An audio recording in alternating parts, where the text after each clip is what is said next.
bem-vindos a mais uma das conversas do confinamento. Hoje tenho aqui a Maria Gurjão Henriques.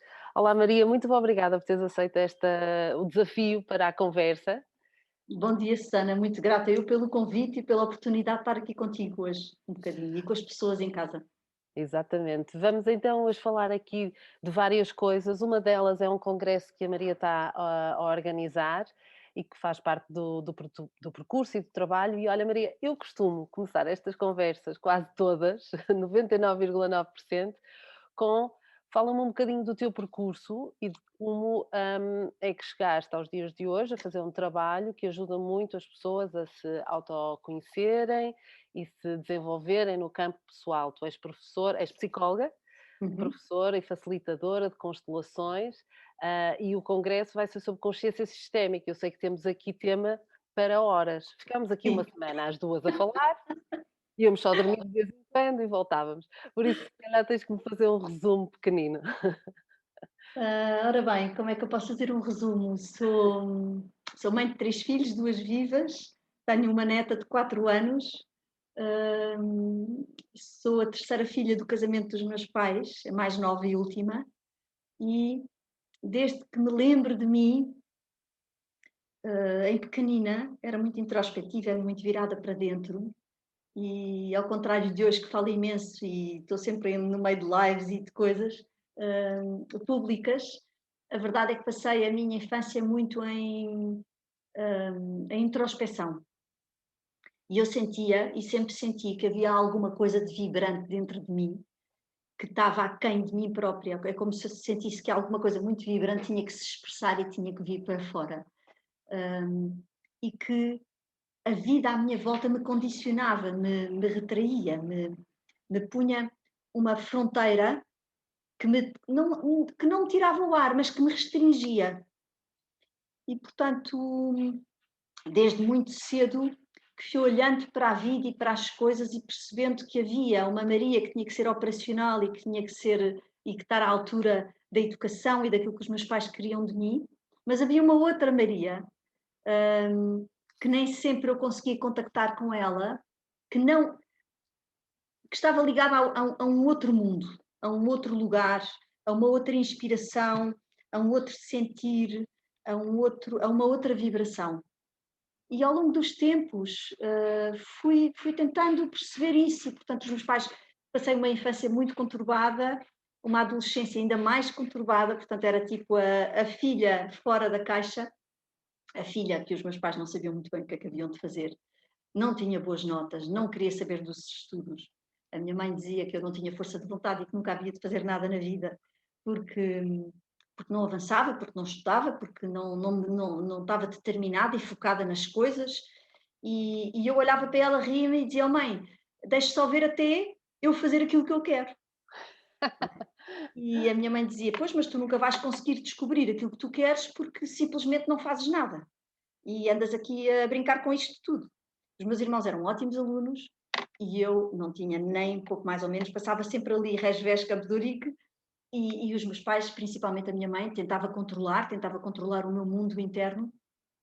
Isso não dava nada bom resultado, porque quanto mais ela controlava, mais eu me insurgia e reagia de uma forma altamente rebelde, mostrando que a vida, quem mandava era eu, da forma como levava. E, portanto, com pai 15 anos, a minha mãe levou-me a um astrólogo porque já não sabia o que é que me havia de fazer. E então foi escrever tudo aquilo que o astrólogo dizia. E o astrólogo dizia: Maria fará o que ela quiser da vida dela. No dia em que a Maria acordar para aquilo que ela quer, a Maria rompe com todos os padrões e vai em frente. E ela ainda ficou mais preocupada com aquilo. Aos 14 anos, eu tive um problema de saúde muito grave e fui operada à coluna e tive um ano imobilizada. E foi muito importante para mim. Porque aos 14 anos eu percebi, deitada numa cama, com morfina durante uma semana e sem poder andar durante meses de forma como nós conhecemos, e portanto perdendo a minha autonomia, etc. Finalmente eu naquele momento percebi, primeiro, o valor da vida, com 14 anos, percebi o valor das amizades e da família e percebi que tinha uma mãe. Porque até à data, e por fruto das circunstâncias da vida da minha própria mãe e dos destinos da família, o momento do meu nascimento teve sempre ligado a situações onde a minha mãe estava distraída de outras coisas da vida dela. E, portanto, eu nasço ao fim de 3 semanas, sou entregue à minha avó e uma empregada, porque ela vai para a França à procura de casa. Aos 3 meses eu vou viver para a França até aos 6 anos e meio. E, portanto, estou ali aquele período todo da minha infância, do meu nascimento, onde a minha mãe não está disponível, porque está à procura de casa, depois está a adaptar-se à nova casa, depois está a adaptar-se a um novo país e longe da família. E, portanto, todo este processo é gerido e eu escolhi umas circunstâncias de vida e de nascimento, em termos de familiares, onde ela estava lá, mas não estava, era como se fosse uma solidão acompanhada.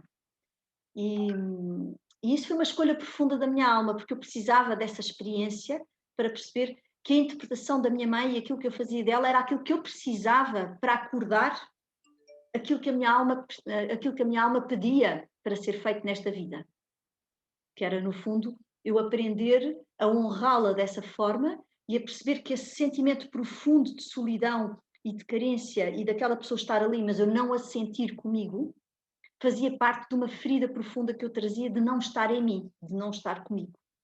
Porque se eu estivesse comigo o suficiente, naturalmente que a minha mãe estaria estado presente de uma outra forma.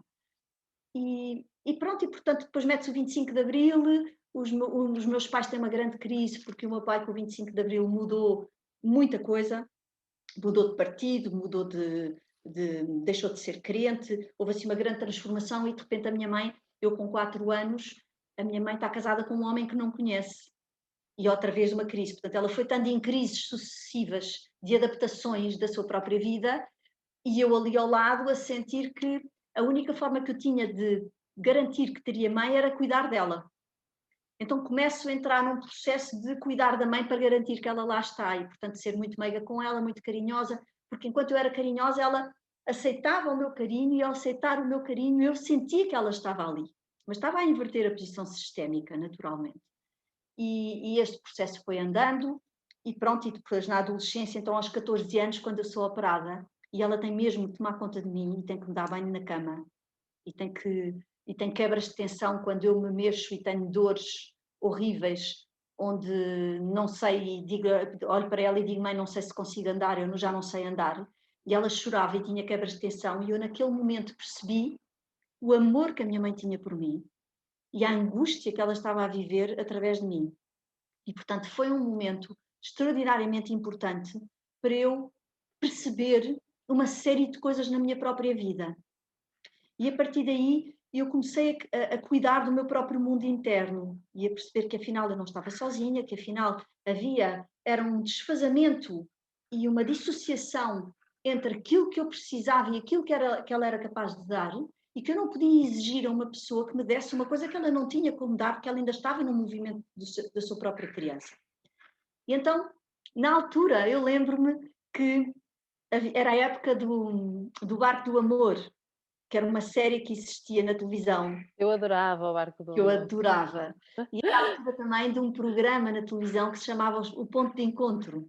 Sim. Que era o Fernando Mendes que procurava Sim, pessoas no país para sim, juntar famílias e voltar a pôr as pessoas em contacto umas com as outras. exatamente. Eu chorava a ver aquilo, chorava a ver o Barco do Amor. E o que eu não sabia é que esses 2 programas que eram tão importantes para mim e que me alimentavam tanta alma, eram constelações familiares ao vivo e a cores. Porque o Barco do Amor começava sempre com eles a entrarem mal, havia muitas crises familiares lá no meio, essas histórias todas, eles saíam todos, porque era o Barco do Amor, ligados ao amor familiar, reconectados com eles próprios, reconectados com o valor do amor da família e das relações dos casais e dos casais com os filhos. E, portanto, eu vou espiar durante toda a minha infância aquilo que hoje é o meu trabalho, aquilo que hoje é o que eu faço na vida e que me alimenta a alma e que me dá um sentido de vida, também muito porque eu própria vivi isso. Eu acho que nós que somos terapeutas acabamos por ser bons onde está a nossa maior dor.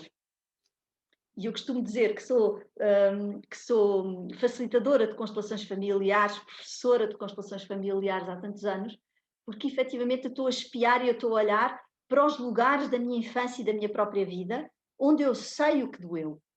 E porque sei o que doeu é como se ao fazer com os outros, eu também pudesse de alguma maneira fazer e contribuir um bocadinho mais para mim. E é assim que a vida funciona. Nós estamos num processo evolutivo e nesse processo evolutivo a humildade de percebermos que a cada momento nós fazemos não o que queremos, mas o que podemos. Não é quando eu quero, é quando eu posso. E neste processo eu tenho o privilégio, e eu digo mesmo o privilégio, de fazer da minha vida profissional um lugar de profunda intimidade, de profundo mergulho, porque a minha vida é ouvir a vida das pessoas e é conversar com elas sobre elas próprias, é conversar com elas sobre o que é que elas estão a fazer por elas.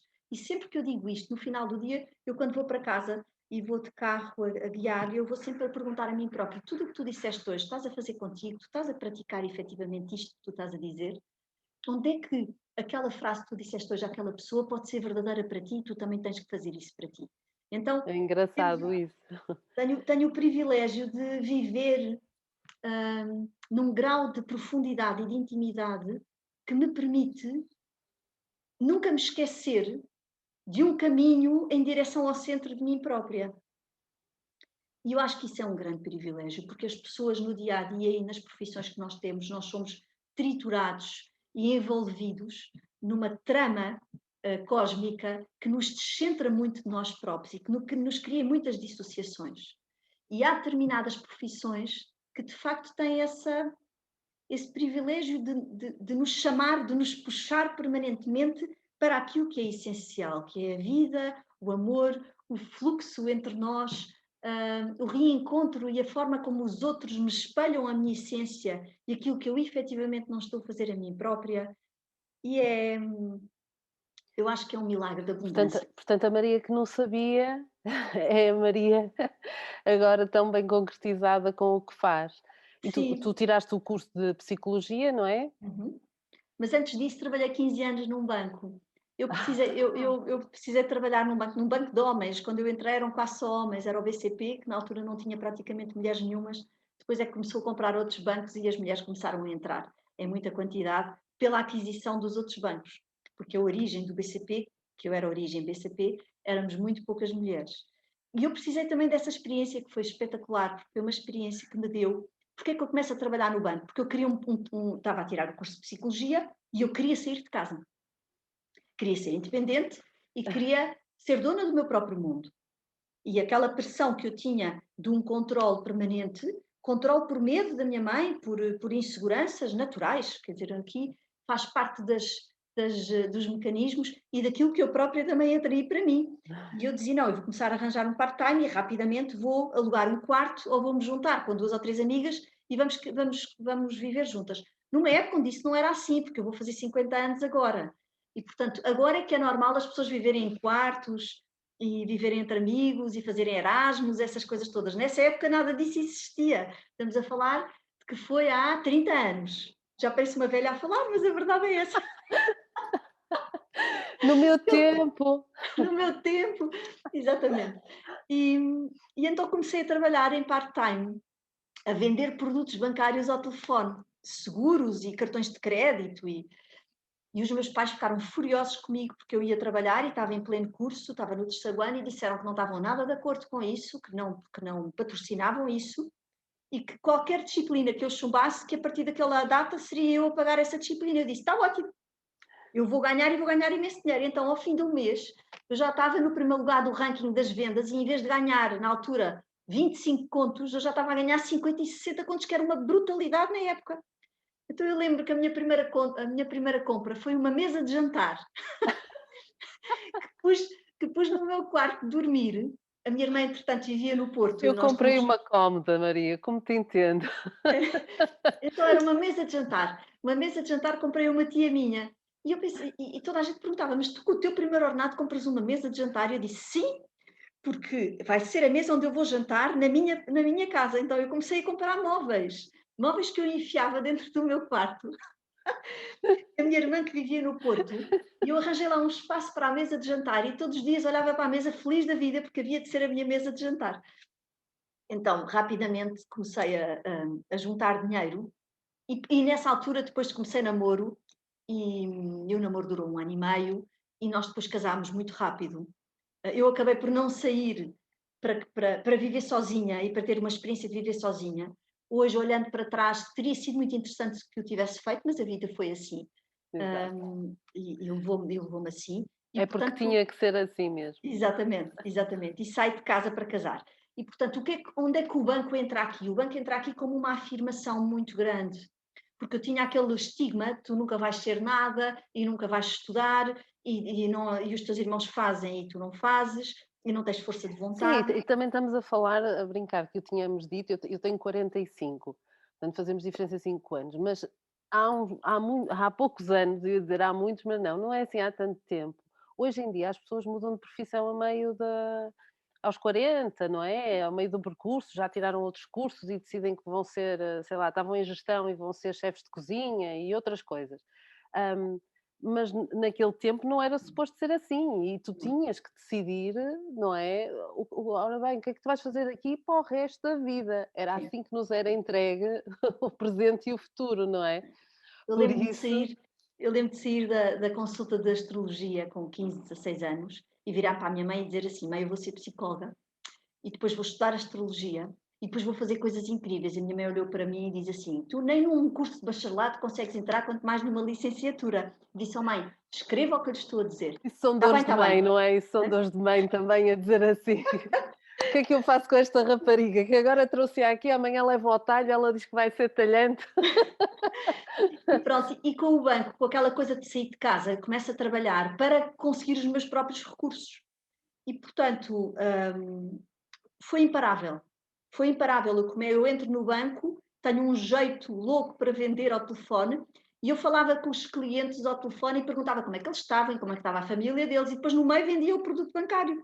E, portanto, havia uma simpatia, uma empatia minha com as pessoas, com um estilo de abordagem comercial muito diferente, onde eu respirava e quase que sentia através da respiração das pessoas o que é que elas estavam a sentir. E aqui fui acordando, ativando aquilo que desde a minha infância, a minha mãe tinha uma empregada que queria contratar e chamava-me e dizia: eu vou fazer uma entrevista a esta pessoa, quero que tu estejas presente. E no fim ela perguntava: então, Maria, o que é que tu achas? Diz: oh mãe, esta pessoa não está bem por causa disto, disto, disto. Mas como é que tu sabes isto tudo? Oh mãe, não sei. Eu olho para ela e vejo. E portanto, desde pequenina que eu não sabia ainda ler nem escrever, e os meus irmãos víamos um filme em inglês, eu também não sabia falar inglês, e a certa altura havia um dos meus irmãos que fazia um comentário qualquer sobre o filme e eu dizia: não, porque ela está assim e está zangada por causa disto, disto e disto, e ele vai aparecer mais tarde e vai fazer não sei o que. Eu era miúda. Os meus irmãos olhavam para mim e diziam assim: mas tu és um besnico, como é que tu estás a dizer isso? Tu não sabes ler? Qual é a palavra? Besnico? Besnico, besnico. Tu não sabes ler, era a minha alcunha. Tu não sabes ler e como é que tu sabes isso? E depois o filme acontecia tudo aquilo que eu dizia, porque eu estava a sentir, eu tinha esta percepção emocional das pessoas. Eu olhava para as pessoas e percebia se elas estavam bem, se estavam tristes, estavam. E o meu potencial, e o meu sentir, e o meu talento, ou o meu dom estava aí. E até que eu percebesse isso, eu já sabia disso há muito tempo, mas até que eu dissesse assim: eu vou viver a vida pondo isto em cima da mesa. E, portanto, faço este percurso no banco, entro como vendedora de produtos ao telefone, rapidamente sou convidada para entrar para os quadros do banco, tiro o terceiro ano, o quarto e o quinto ano de psicologia a trabalhar. À noite, eu tinha aulas à noite, deixei de ir às aulas e, portanto, estudava e nunca tirei tantas tão boas notas como nesta altura. Juntava-me com as minhas colegas e elas diziam: ah, vai sair isto. Eu: não, não, vai sair isto. Mas como? Porque isto é óbvio, porque isto é o que é importante. Mas tu não estiveste nas aulas, mas está-se mesmo a ver que é isto que vai sair. Eu só vou estudar isto. E pronto, e saía isso. E, portanto, fui começando a dar atenção à minha intuição e aos meus instintos. Instintos como pessoa, como mulher, como... E pronto, e foram 15 anos super felizes, onde eu fui sendo promovida e promovida e promovida e promovida, e foram muito importantes para quê? Para eu sentir que era capaz.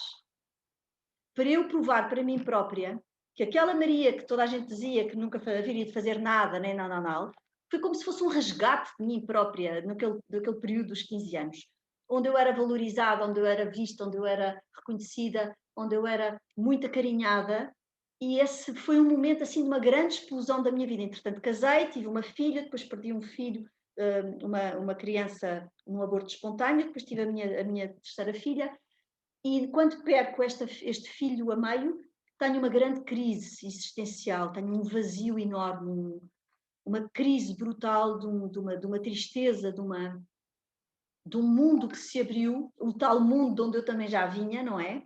E volto outra vez em contacto com este mundo muito profundo e começo-me a perceber que se calhar o casamento não é aquilo que eu estou à espera. O meu primeiro marido transforma-se na minha mãe, começa a dizer outra vez as coisas que a minha mãe me dizia, porque eu trabalhava muito e então já era, enfim, eu começo a repetir o padrão emocional, já não era a minha mãe, porque a minha mãe já não era tão importante para mim, já era ele, e portanto ele a mostrar-me o meu vazio de amor, os vazios que eu tinha de mim própria, porque a crítica do outro é sempre, quando ela nos magoa e nos fere, algo de essencial em mim que eu não tomei ainda para mim própria.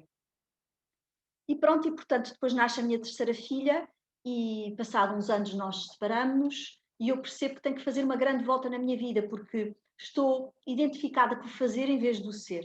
Porque entretanto aqueles 15 anos no banco, de alguma maneira, foram tão intensos e tão tão positivos do ponto de vista de reconhecimento que eu já estou mais presa ao fazer do que ao ser. Então dou por mim, Validação, não é? exatamente, Trouxe-te a validação que tu ao parecer em precisavas. vez do ser, exatamente. Essa versão que eu tanto precisava, que na minha infância eu tinha sentido que não tinha tido. Então vou para o lado oposto. E nos opostos nós temos o mesmo problema, porque temos a mesma sensação e temos o mesmo vazio. E eu percebo que aquilo que eu tenho, carro do banco, uma equipe enorme, já sou diretora, tenho menos de 30 anos, tenho uma carreira promissora pela frente, cheia de ideias e de capacidades e de iniciativas e uma dinâmica enorme, mas que eu estava a fugir de mim, ou seja, eu estava a ficar presa numa máquina onde, mais uma vez, o essencial em mim estava por ser visto. E o essencial em mim, que era a presença de mim própria, eu estava a pôr em segundo, terceiro ou quarto ou quinto plano. E então paro e digo, não posso. Eu vou ficar aqui e daqui a uns tempos eu estou doente aqui. Porque eu estou a entrar de novo numa dissociação de mim própria, antes porque eu sentia e não conseguia expressar, agora porque eu expressava, mas ao expressar estava numa competição e numa necessidade de afirmação que estava a fugir do centro de mim própria e do sentir de mim própria. E contra tudo e contra todos, vir-me no banco e digo, eu vou ser... Entretanto comecei a estudar astrologia, fiz reikis, carunas, comecei a fazer uma série de caminhos alternativos, entretanto separei-me, passado 6 meses comecei relacionamento com um homem com quem tive 15 anos, que era viúvo e que tinha 4 filhos, e portanto de repente tinha os meus e os teus, que eram 6, e estavam ativadas todas as minhas capacidades de querer dar amor para aquela gente toda, querer dar amor, ver a dor deles de não terem mãe, que era no fundo a minha, mas eles não tinham em vida, e eu tinha mãe em vida, mas não a sentia. Então ativo o meu inconsciente todo de forma perfeita e fico neste processo a olhar e a fazer então por esta família e a fazer o melhor que eu Olha sei, só, que eu tinhas consciência disso nessa altura, que estavas a fazer esse trabalho, ou começo a foi uma ter, coisa que só percebeste depois? Porque às começo a vezes ter, nós estamos Susana. dentro das Sim, coisas, não é? Porque temos, lá está, esses chamamentos, queremos ser cuidadoras, às vezes é o próprio, do próprio marido, pode ser depois dos filhos também. é. É Ah, porque o nosso inconsciente é muito inteligente. Ele arranja sempre maneira de nos pôr perante a mesma prova, mas de uma forma tão diferente que nós nem nos apercebemos que estamos a fazer, a trabalhar outra vez a mesma coisa. Parece coisas completamente diferentes, mas é a mesma coisa. Só que eu, verdade. entretanto cruzei-me com as constelações familiares e no dia em que vi um primeiro exercício de constelações familiares, eu tenho um arrepio da cabeça aos pés e vir-me para o lado, que estava, portanto, o meu ex-marido, o Nuno, e digo assim, eu nasci para fazer isto. Eu reconheci a energia da minha alma. Eu acabei de ter um momento como uma epifania, um momento de um descer de uma energia onde a vida me é mostrada e eu digo assim, está aqui. Isto é a expressão pura da energia da minha alma, é uma linguagem de amor, é uma linguagem onde eu respiro o outro, é Oh, uma Maria, linguagem eu onde eu nunca tive sinto. aqui ninguém a falar sobre as constelações. Tu podes, assim, para quem não sabe o que é, dizer mais ou menos em que é que Sim, claro, consiste? claro. Então nós somos feitos 50% da célula da nossa mãe e 50% da célula do nosso pai, que nos dão a vida. E nós não podemos ter vida sem ser desta forma. Pelo menos o ser humano ainda não inventou outra forma. E, portanto, dessas células, 25% é cada um dos meus avós. A medicina e a ciência já provou que existe hereditariedade. Isso é óbvio. Então, se eu que nasço de uma única célula, que é dada 50% pela minha mãe e 50% pelo meu pai, é óbvio que eu sou o resultado daquilo que eles são. Só que eu sou o resultado daquilo que eles são e do património emocional deles. E nós somos 95, 96 ou 97% de inconsciente, 1% de consciente e 2 ou 3% de pré-consciente. O que é o pré-consciente? É o que é que eu jantei ontem, os livros que eu li, os cursos que eu tirei, a cesta mental onde eu recorro para ir buscar informação e para pôr essa informação ao serviço da vida. O que é o consciente? Se tu me perguntares, Maria, como é que te chamas, eu não preciso de pensar. É imediato. Eu sou totalmente consciente do meu nome. 1%. 2% praticamente de pré-consciente e 97% inconsciente. Ou seja, se isto for uma empresa de 3 sócios, quem manda na empresa é o sócio maioritário, ou seja, o inconsciente. Então, o que é importante as pessoas perceberem?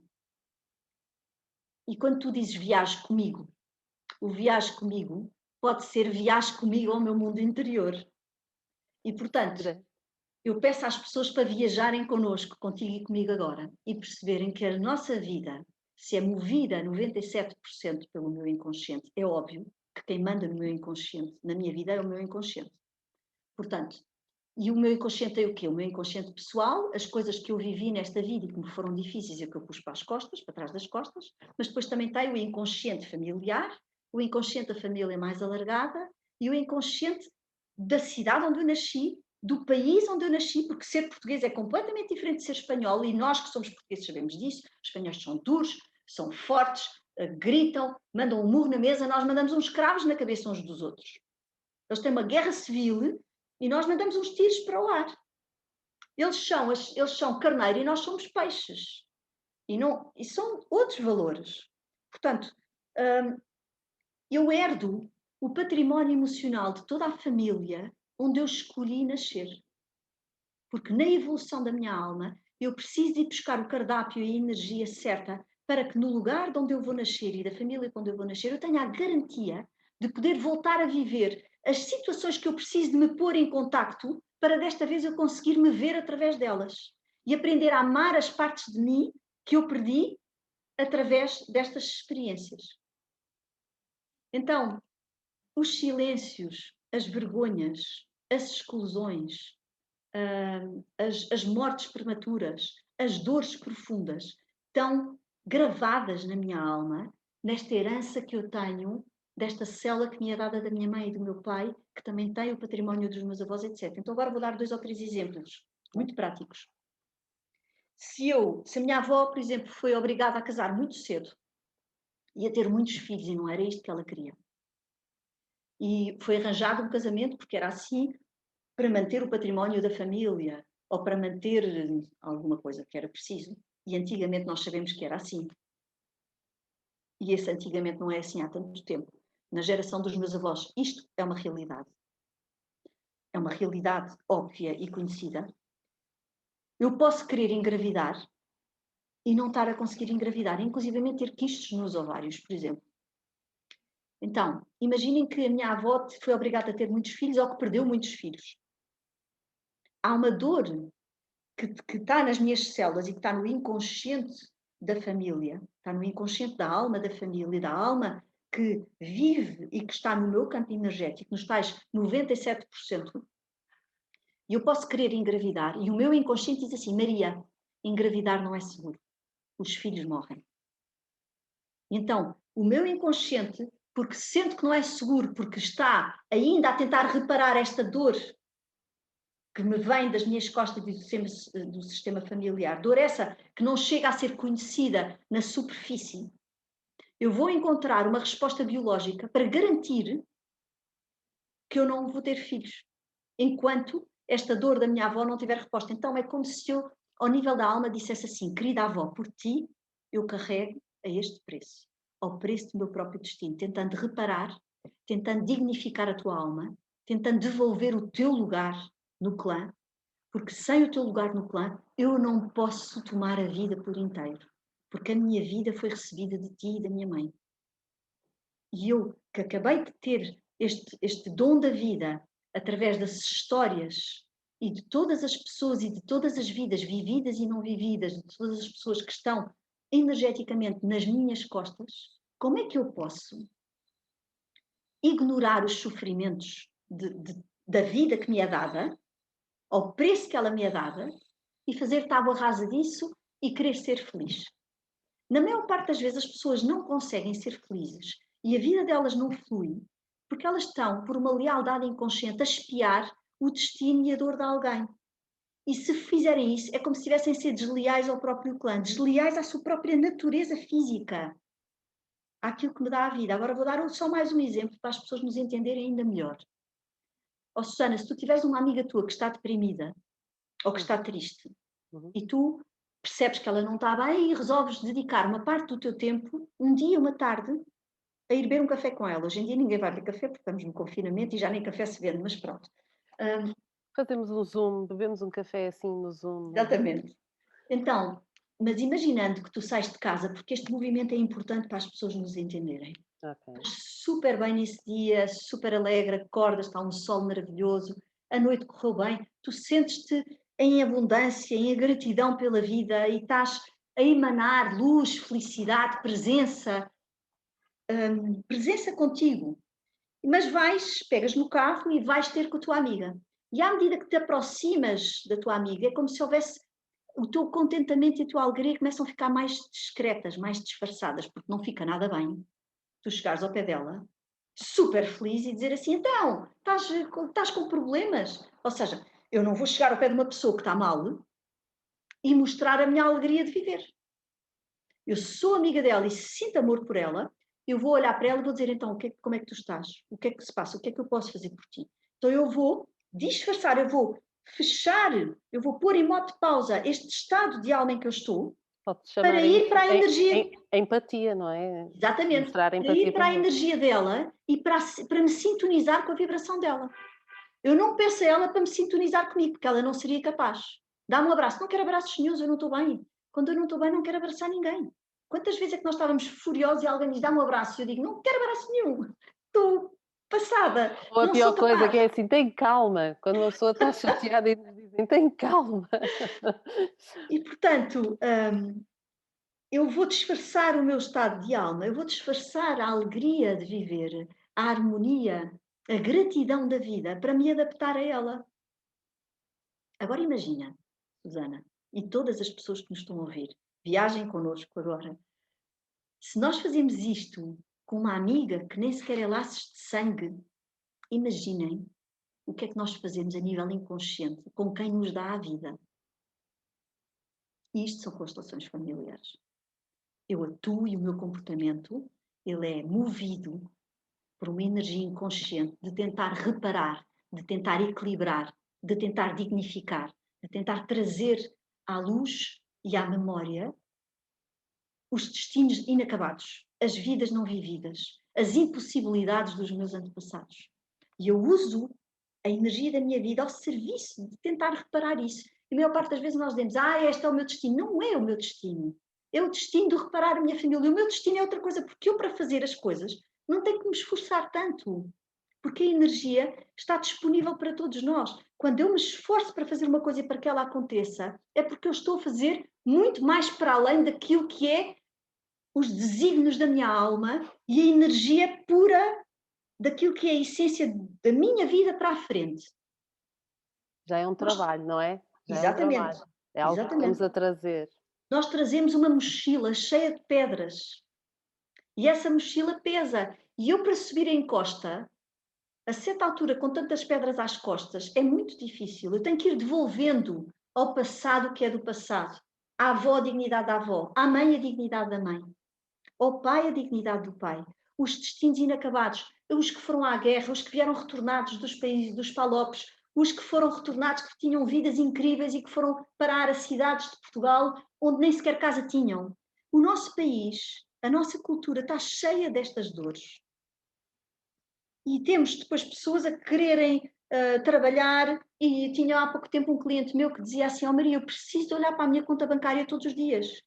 Eu tenho uma compulsão de ir ver se todos os dias juntei mais um bocadinho. O que é que aconteceu? O avô dele veio retornado de Angola, sem uma mão à frente e com uma mão à frente e outra atrás, onde perdeu uma fortuna de coisas que tinha, de negócios que tinha, de casas que tinha, da vida que tinha.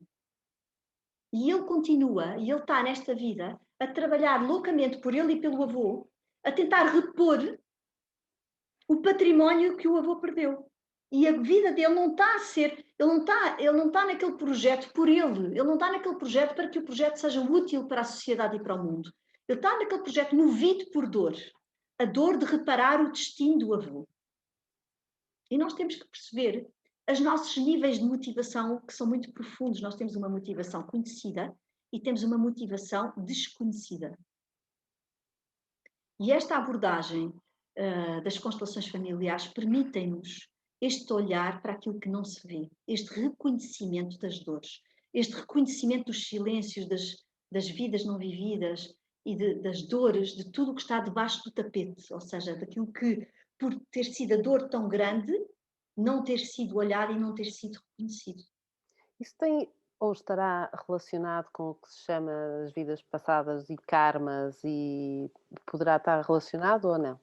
Claro que sim, Susana, porque repara, e agora vou tentar falar nisto de uma forma conservadora para que todo o tipo de pessoas que nos estão a ouvir entendam e não entremos aqui numa conversa demasiado esotérica. Porque acho que o que é importante, nós estamos todos na vida, estamos todos na Terra, temos todos uma função aqui, e o que é importante é trazer, espiritualizar a matéria, ou seja, trazer a nossa comunicação espiritual de uma forma simples, para que não haja resistência ou reações das pessoas a um passo grande demais, não é? Eu Sim, acredito profundamente. normalmente vem, antes da frase: "Mas eu não acredito nisso", Exatamente. não é? É, eu Ou acredito, "Tu acreditas nisso?" eu acredito profundamente que nós somos seres espirituais com uma curta experiência terrena.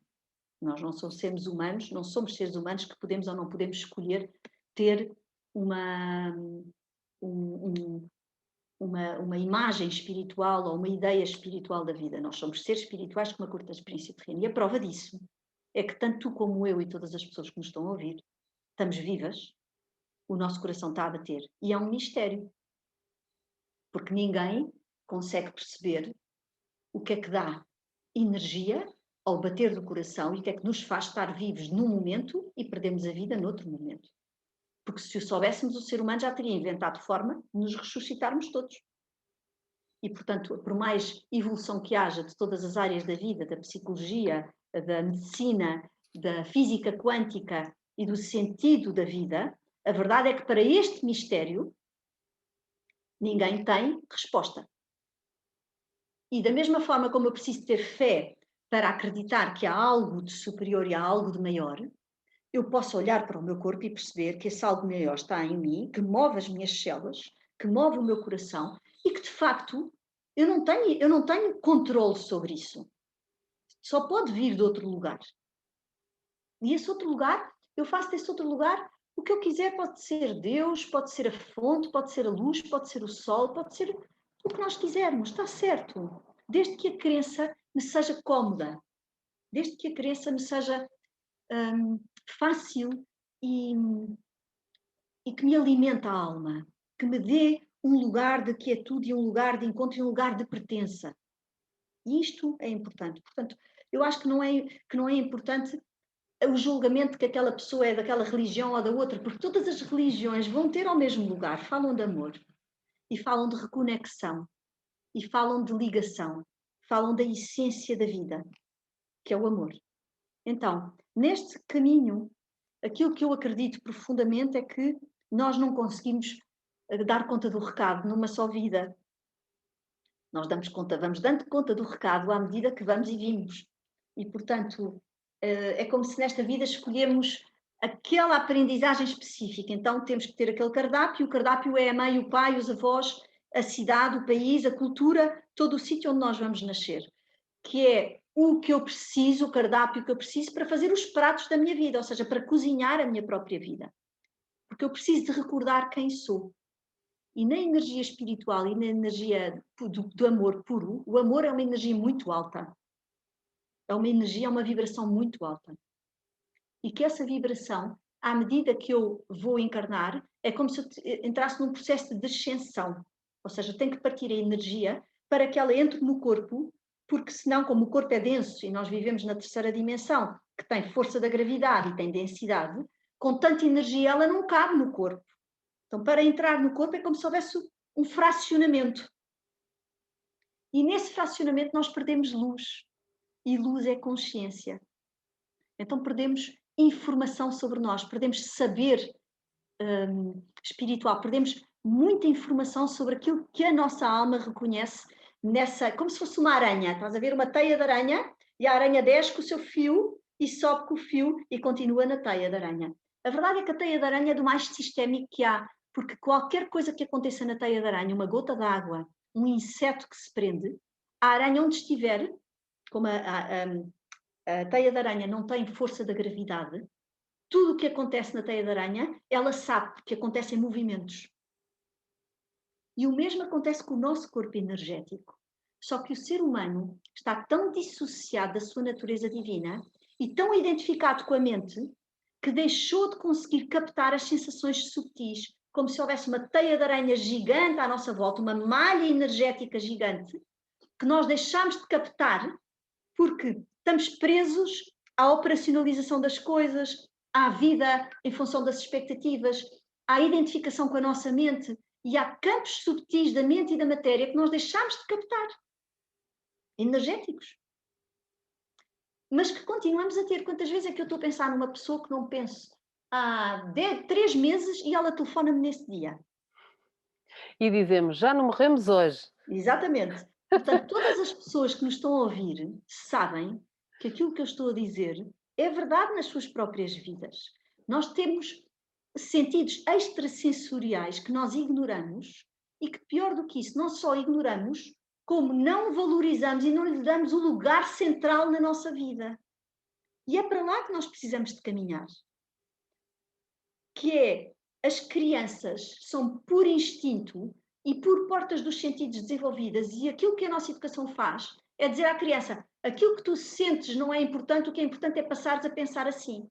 Ou seja, a nossa educação restringe a natureza da própria criança e restringe-nos como seres humanos em desenvolvimento. Então, respondendo à tua pergunta, neste processo, eu acredito profundamente que nós vimos de outras vidas e vimos para esta vida, nesta descida da teia de aranha que sobe e desce, nesta teia de aranha que fala de uma evolução energética, e que para cada evolução e para cada descida eu vou aportar, vou trazer mais uma lição aprendida. Comparado com a nossa vida, nós temos várias idades e nós sabemos que eu, com os meus quase 50 anos, já aprendi imensas lições na minha infância e na minha vida adulta, que eu agradeço profundamente, porque naquele momento eram coisas difíceis, mas depois mais tarde eu transformei-as na grande transformação de oportunidade, de consciência e de um passo em direção ao centro de mim própria.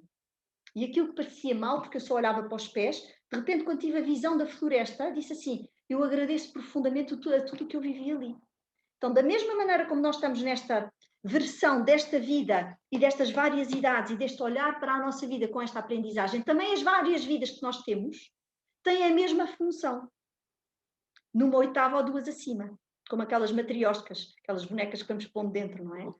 E onde é que entra a família? A família entra porque tem a energia que eu preciso para eu ter a garantia de viver aquela experiência que eu preciso na tentativa de reparar e na tentativa de voltar a amar.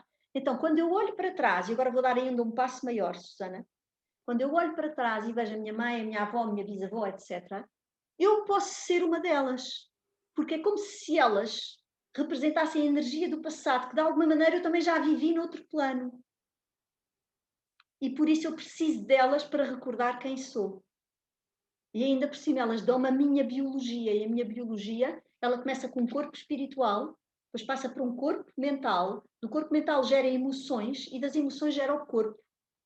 E o nosso corpo físico, ele mostra a olho nu os lugares onde a nossa tensão e onde o nosso corpo ainda não conseguiu acomodar determinadas tensões e determinadas aprendizagens.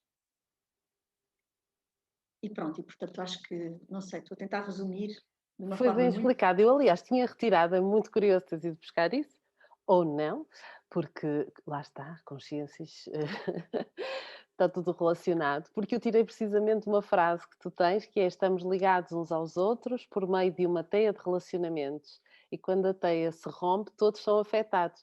Eu não fui, foi a frase que me saiu e disse assim: vou querer que ela explique. E tu acabaste de explicar isso sem, Eu tenho, sem eu eu tenho, ter pedido. eu tenho muita mania nas minhas redes sociais, no meu Instagram e no meu Facebook. Tento ter um momento de 10 minutos de introspeção profunda e ponho muitos conteúdos próprios, não é? E ponho muitas frases, aliás, tu tiveste o anúncio da live, foste buscar uma das frases, Sim. ponho muitas frases que me saem da alma e que eu considero que podem ser frases que despertam a pessoa a ler aquilo e pensar assim, por momentos, por segundos, questionar-se na sua vida sobre aquilo.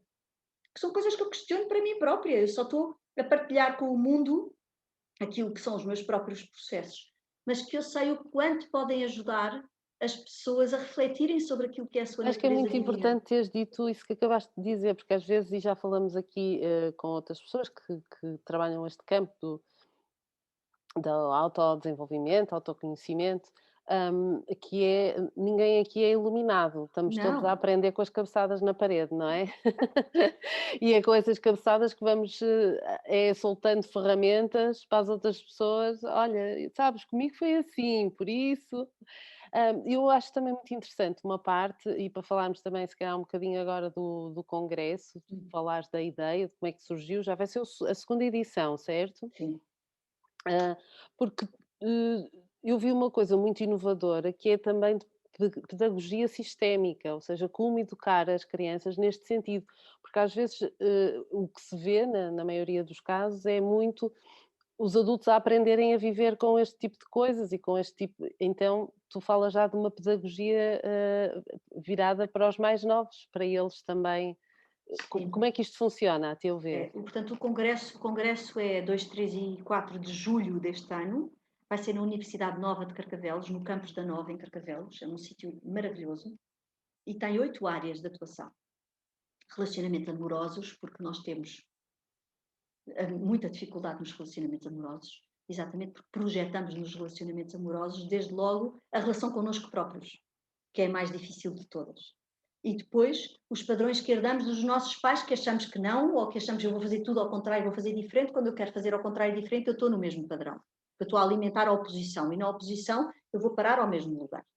Depois temos a parte das constelações familiares, que já falámos aqui, temos os sistemas empresariais, temos o direito sistémico, mas agora indo diretamente para a parte da pedagogia que tu me perguntaste. Nós não ensinamos as crianças, o que nós fazemos na pedagogia sistémica, e esta visão da pedagogia sistémica é extraordinariamente importante, porque é a inclusão da triangulação entre o pai, o professor e a criança. E a importância que esta triangulação tem e o lugar de cada um. E nós temos na visão sistémica 3 pilares essenciais que têm que ser entendidos, e não sendo entendidos é como se houvesse um passo que não consegue ser dado, que é a inclusão, toda a gente tem o direito a pertencer. A ordem, eu nasci depois dos meus pais, os meus pais é que me deram a vida e, portanto, eu não posso inverter a posição sistémica. Senão eu estou a interromper o fluxo do amor. E todos nós vamos ter problemas. E o equilíbrio entre dar e receber. Essa reciprocidade. No caso de, por exemplo, eu vou dar um exemplo da minha neta. Há pouco tempo a minha neta estava a andar com ela no Pardão, estávamos a passear e ela caiu e magoou-se num joelho. Começou a chorar. A primeira tendência de uma mãe ou de uma avó, ou de um pai, ou de um avô, quando uma criança está a chorar porque caiu no chão e magoou-se, é tentar distrair a criança. Olha que giro, olha ali, olha, vamos comprar um gelado, olha. Ou seja, acaba lá com a birra, que não dá jeito nenhum. Pronto, já passou, Está, não é? está toda a gente a olhar que estás a chorar. Isto já passou, ou seja, quando a criança tem uma dor física, a nossa reação é distrair a criança da dor para ver se ela se esquece daquela dor e se rapidamente sai dali. É exatamente o contrário daquilo que nós devíamos fazer. E ensinam-nos isso nos trabalhos de parto, que é quando vem a contração, eu vou levar respiração e oxigênio para a zona da contração para que aquela dor rapidamente se possa expandir no sentido de aliviar. Na altura, a minha neta caiu no chão e eu disse à Lua, ela chama-se Lua, disse, Lua, onde é que dói? Oh, vó, dói-me aqui. Ela estava tipo pânico total, não é? Dói-me aqui. E a dor vai de onde até onde? E aqui ainda dói, então apontei para o braço. Não, aqui não dói. Então, tu achas que esta dor é maior que tu? E ela olhou para mim, parou de chorar e disse, não, a dor não é maior que tu, não. Então vamos olhar para a dor onde ela está. Ela não é maior que tu, não. Então pronto, então se ela não é maior que tu, vamos nos centrar no sítio onde ela está. Diz-me exatamente de onde até onde é que dói. E ela disse, dói daqui até ali, que era no joelho. E aqui já não dói, não. Então vamos observar e respira fundo, 2 ou 3 vezes, e vê como é que está a dor agora. Oh, vó, já está melhor. Então respira mais 2 vezes. Agora já está bom. E é isto que nós temos que fazer com as crianças. Agora, se nós fazemos isto com as dores físicas, imaginem o que é que nós fazemos com as dores emocionais. Essas, nem queremos olhar para elas, porque estamos nós a fugir delas. E que as dores que nós temos mentais, de padrões mentais, e agora então, quando chegamos à última camada e a mais importante, que é o significado espiritual das experiências da nossa vida. Porque todas as experiências da nossa vida só estão lá por uma razão. Nós voltarmos a amar a parte de nós que nós deixamos de amar. E esta é a mensagem espiritual. Se eu não consigo fazer isto da A a Z, ou seja, do corpo ao corpo emocional, ao corpo mental, para entender a mensagem espiritual, eu estou sempre a repetir padrões. Eu estou fadada ao sofrimento. Eu não tenho hipótese de sair do meu círculo vicioso. É o ratinho dentro da gaiola, o hamster, andar à volta com a gaiola. Ou então, é um pássaro às voltas dentro de uma gaiola que tem a porta aberta, mas ele não percebe que pode sair. E continua a bater com o bico e com o corpo nas próprias grades da gaiola. E a porta está aberta. E é assim que o ser humano vive. Dentro de uma gaiola, que representa as prisões da própria mente e a dissociação que nós tivemos da nossa alma e a dissociação que nós tivemos do nosso passado e a dissociação que nós tivemos das histórias dos nossos antepassados, que nós não queremos olhar e que achamos que podemos fazer as coisas sem tomar para nós e sem abraçar dentro do nosso coração o essencial da vida de quem nos deu a vida.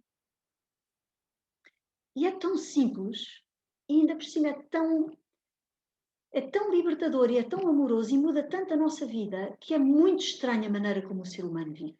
É muito estranho. Nós somos muito estranhos. Na maneira como nós nos fomos dissociando e a forma como nos fomos desconectando da vida. E mais do que da vida, é da honra pelas pessoas de idade e pelas gerações que estão atrás de nós. Antigamente havia o culto das pessoas de idade. E nas sociedades mais antigas há um respeito profundo ainda pelas pessoas de idade. Pede-se licença, pergunta-se, ouve-se primeiro. Claro, essa pessoa já viveu muitos anos, esta pessoa já passou por aquilo muitas vezes. Tem uma sabedoria que nós ainda não temos, que somos bebés.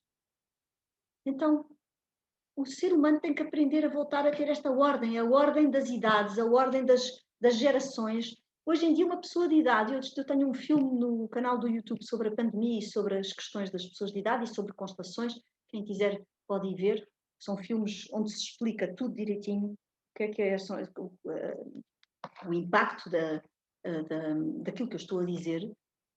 E, de facto, as pessoas de idade passaram a ser um fardo, ou tão dementes, ou nós não temos espaço para elas, porque não há uma vida que nos permita abarcar, não é?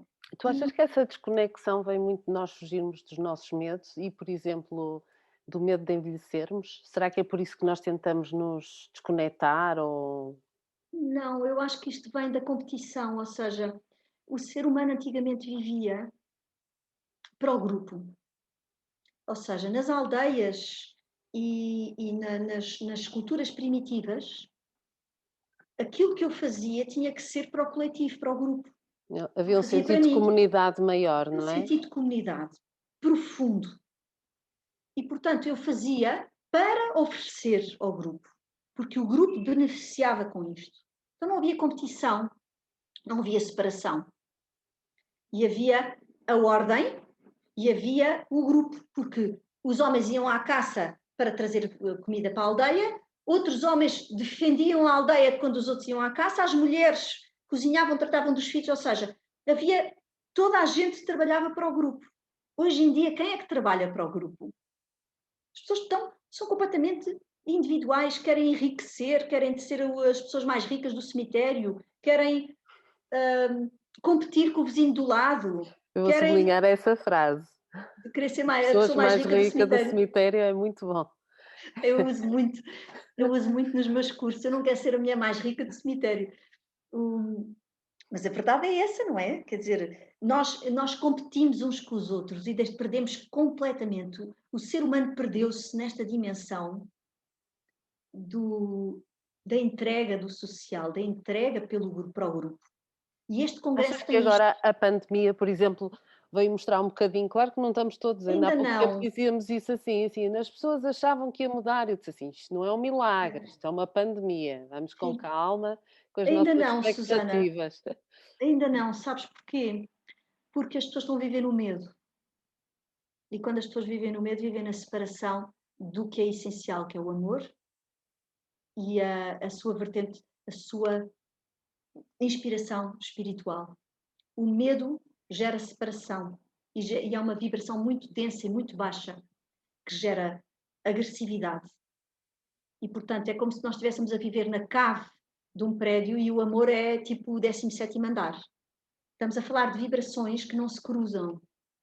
E as pessoas na rua olham, se eu não tiver máscara, vão-me olhar com reprovação. Ou seja, ainda não estamos aí. Apontar o dedo, não é? Ainda não estamos Nós aí. gostamos muito de apontar o dedo ao É, outro, é uma coisa incrível. ainda não Olha, estamos aí. Maria, nós já estamos a chegar aqui ao fim da nossa hora e eu sei que tu és uma mulher muito ocupada e agradeço-te mais uma vez estar aqui. Só queria que dedicasses estes últimos minutos então a divulgar um bocadinho mais o congresso. Isto não é para profissionais, isto é para qualquer Não, pessoa isto é para si que está a nos ouvir e que quer viajar ao interior da sua vida. e pode E, ser feito portanto, online ou presencial, porque vamos exatamente. ver como é que as coisas correm também, não é? Até lá, Sim, se calhar.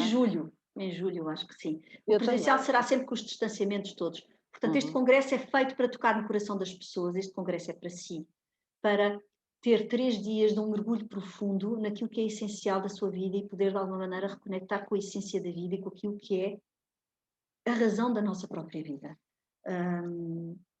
O lema do congresso e a frase do congresso chama-se Unidos num só coração. E a grande missão deste congresso é devolver ao homem esta noção de comunidade. Fazemos para o grupo, fazemos para os outros. Fazemos para si, para que você se sinta de novo em si e connosco ligado a esta dimensão de vida que não faz sentido sem trabalharmos todos em conjunto para criar uma nova vida, uma nova sociedade, um novo paradigma de vida, longe da divisão e longe da dicotomia e no caminho da unidade, no caminho do amor, no caminho de voltar a juntar o que foi separado. E, portanto, são 44 workshops, 22 palestras, 44 workshops vivenciais. Estamos a falar de rituais de passagem, de transformações, de 3 dias terapêuticos profundíssimos. E O congresso oradores do está a mundo ser inteiro, não é? do Do mundo mundo inteiro, com os inteiro. melhores palestrantes do mundo inteiro. Estava a ver, Estamos a falar de tem perto de 60 Índia, pessoas. México, Sim. Espanha Argentina, ao lado, México, Brasil, Brasil, Estados Alemanha. Unidos, É, Venezuela, tem sim, está o mundo sim. todo aqui, quase todo representado. É traduzido para português, para inglês e para espanhol, tem as 3 línguas, e estamos a preparar coisas incríveis de vivência. Portanto, sigam-nos nas nossas redes sociais, conscienciasistémica.global no Instagram, Eu vou Consciência colocar Sistémica no também Facebook. aqui Sim. o site direto logo para os Uhum. oradores também, para as pessoas que quiserem ver. E esperamos por todas as pessoas, porque de facto o grande lema é unidos num só coração. E esta é a vibração. E podem ter a certeza que é este amor e esta experiência de amor que vão viver durante 3 dias. Exercícios práticos para nos voltarmos a ligar àquilo que é de facto o património perdido, que é a verdade e a relação e a conexão com a vibração do nosso coração. E pronto. Muito bem. Obrigadíssima, Maria, mais uma vez, por teres aceito este convite, estares aqui nas conversas do confinamento. Obrigada pela oportunidade, Susana, e muito sucesso para os teus programas e para o teu projeto Viaja Comigo.